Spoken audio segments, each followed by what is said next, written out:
Hey fellas, well, it's been, even after all those delays, I finally reached the end of my Pokemon Summer Ultra Adventures vlog, so here's my look at episode 91, Turn Near Their Mask. I mean, this is probably the episode oh, that, that they were thinking of when I looked at that other one with the Mask Royal last month, which, after another defeat, he hands to Mad Magma and his Mad Mortar.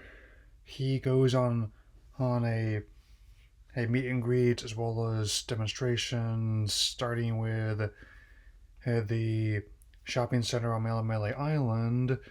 And as I've suggested, even though supposedly it's still a big secret to a lot of other people, he still needs a distraction to try and throw off the trail of other people putting the pieces together about who he really is, which is kind of amusing aspect, I'll admit, of this episode. I mean, especially in regards to his wife, Professor Burnett.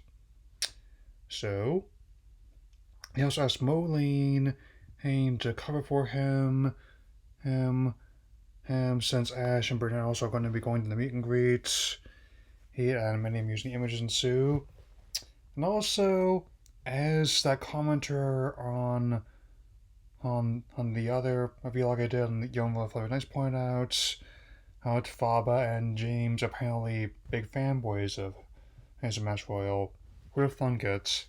They even have limited edition shirts that Royal had a personal hand designing, and I really like that aspect of their characters in this continuity as well. I mean, it's definitely an amusing way of handling this after being like a potential Starscream in the game. So there's that. Of course, this leads to Hui's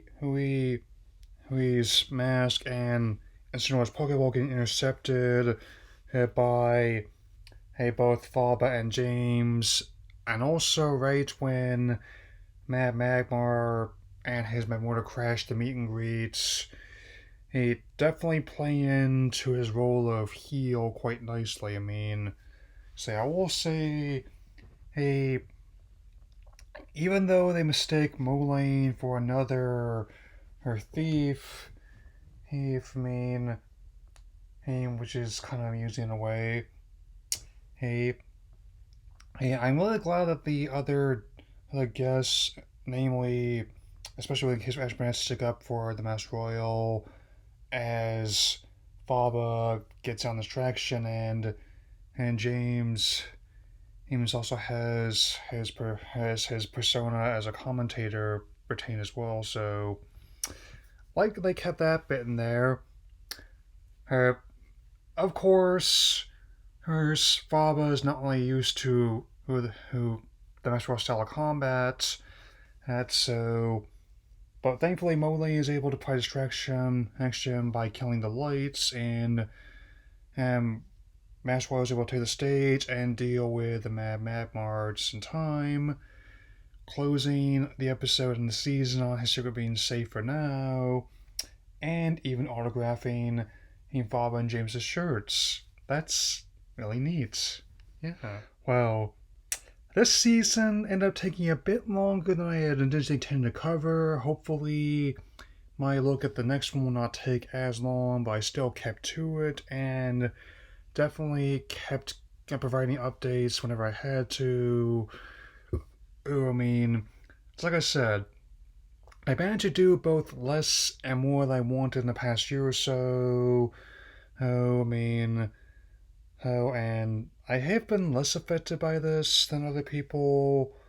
But still, I am grateful for what I have been able to accomplish so far.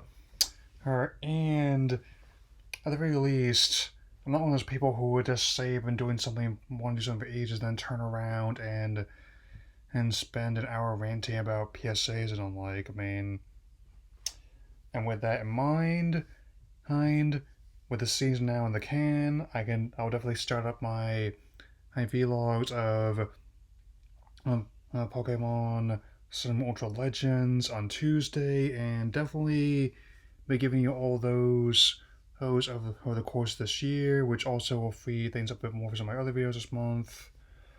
I'm still looking forward to seeing in Mortal Kombat this week, so that'll be all for now, and I will see you in my when I look at Pokemon Sun Moon Ultra Legends vlogs. Alola.